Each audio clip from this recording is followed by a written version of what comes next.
videogan waa digniin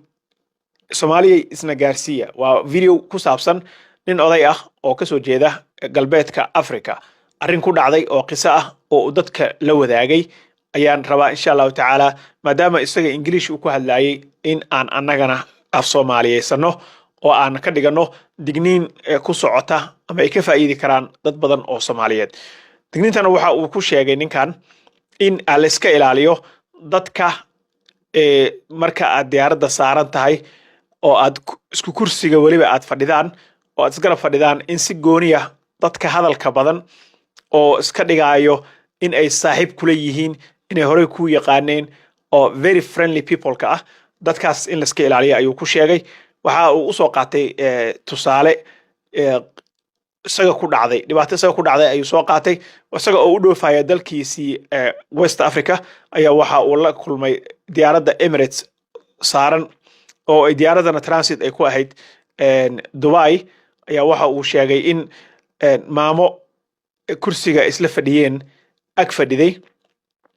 ay markii ugu horeysay boorso ay wadatay bay waxay ku tiri boorsadan waxaad ii gelisaa diyaaradda qaybta kore overhead compartmentiga la dhaho marka kisto wax iska dhigtay inaysan qaadi karin nin kale oo wuxuu dhahay oo ilaahay baaba ii soo diray buu dhahay ninkaas ayaa wuxuu igala wareegay dhahay xilkaas ninkaas intuu dafay kor u galiyay maamadii marka wuxuu sheegay in ay la sheekeysanaysay cabaar oo sheekada ay la wadwaday oo ay saaxiib iskala dhigaysay oo ay isu tusaysay in laba qof oo isla socota oo kale in ay yihiin ayuu sheegay ninkan laakiin laba qof oo isla socota ma ahayn diyaaradda bes ayay ku kulmeen marka waxa dhacday buu yiri markii dambe mar oo adiga diyaaradda ay degi rabtay markuu pilotka dhahay diyaaradda way degi rabtaa ayuu wuxuu sheegay in uu ay maamadii isyara suuxisay waxaan u waco dhahay batoonka yarka ah oo loogu waco flight attendantska ama stewardesska taa u taqaanaba gabdhaha ka dhex shaqeeya flightka ayaan u waco dhahay way imaadeen maamada maxaa daaray mana qaano wax daaray madaxa laga hayaa waa umalayna ayaa kanini bay u keeneen ayada marka waxay feegareynaysay rabtay inay u tusto in ninkan ay isla socdaan sida isaga uu sheegay laakiin ninkan islama aysan socon ayada iyo ninkan shaqo iskuma laha so just uu iska caawinaya kaliya maadaama dariskiisa ay sii ahayd inta diyaaradda la sii saaraa markii diyaaradda ay degi rabtay ayaa waxay bilowday dhahay in ay igu yeerto wiilkayga anigu waan la yaabo dhahay naagihii waan u sheegay flight attendantska ahaa ama stewardesskii waan u sheegay waxaan ku yiri naagtan aniga ma aqaano diyaaradda ayaan ku kulannay waalidna iima aha wiilkeedana ma ahi marka diyaaradda marka ay leenka soo istaagay oo laga dagaayay ayaa waxa ay ku tiri wiilkaygii oo boorsada ii soo deji ninkii isaga ahaa baa oo kursiga ka soo horjeeda fadhiyay baa soo booday boorsadana isaga ninkii u dejiyay dhegtu marka wuxuu iigu sheegay dhahay qaftaan inta ka fogaani karto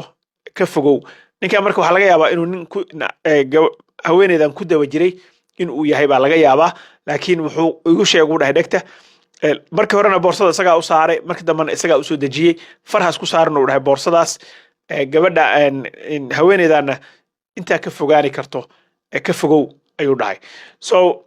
anoo sheekadii wuxuu dhahay la walwalsan oo la yaaban oo le maxay ka hadlaysaa ba markii diyaaradda aan irinta ka baxaynay ba waxay noqotay in ay haweenkii meesha ka shaqaynayay ama flight attendantskii ay u sheegto in aan hooyaday ay tahay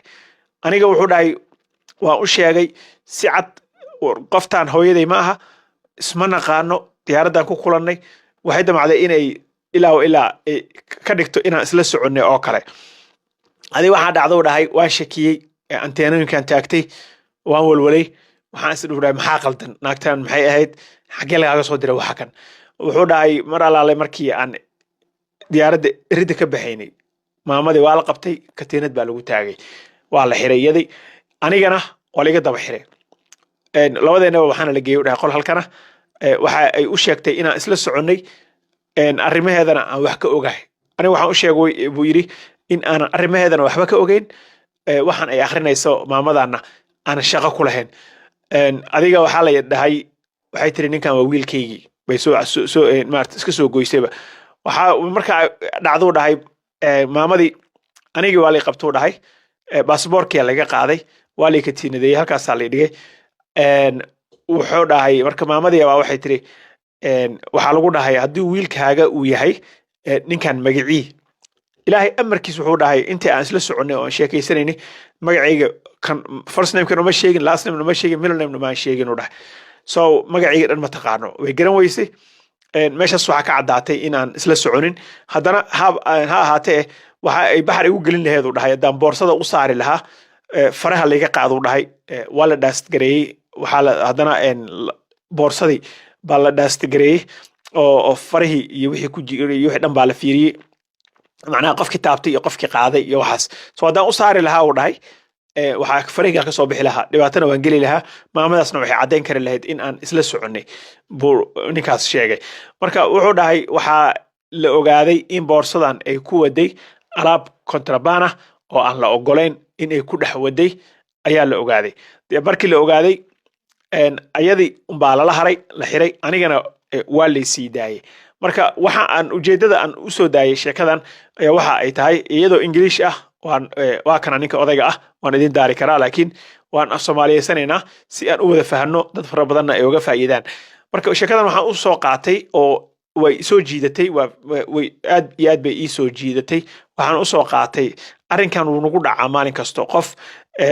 ama haweenaya ama qof tabar yar ama duq ah baa wuxuu ku dhihi boorsadan kor ii saar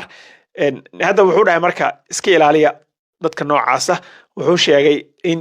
boorsooyinka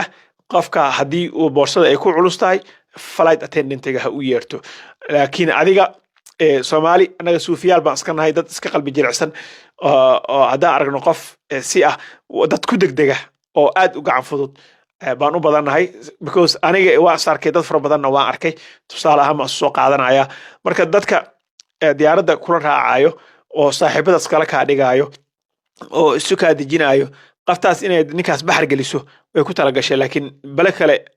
baladeen ilaah bala u bixin nin kala la socday oo kor kala socday sheekadeeda dhan oo boorsadii u saaray haddana boorsadii u soo dejiyey ninkaas